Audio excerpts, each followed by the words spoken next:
Alright, so in this video, I'll show you how to edit product price on Shopify in 2026. If you want to update your pricing for sales, discounts, or business changes, this is the easiest way. So let's go step by step. First, open your browser and log into your Shopify account. Once you're inside your dashboard, you're ready to edit your products. Now from the left menu, click on Products. This will show you all the items in your store.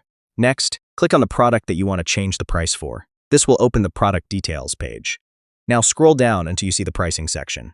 Here you will find the current price of your product. Next, click on the price field and delete the old value. Then enter your new price carefully.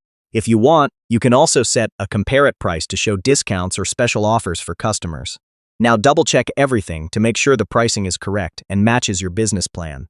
After that, click the Save button at the top or bottom of the page to apply the changes. Once saved, your new price will be updated immediately on your online store. And that's it. You've successfully changed your product price on Shopify. If this video helped you, make sure to hit like and subscribe for more simple Shopify guides like this. I'll see you in the next one.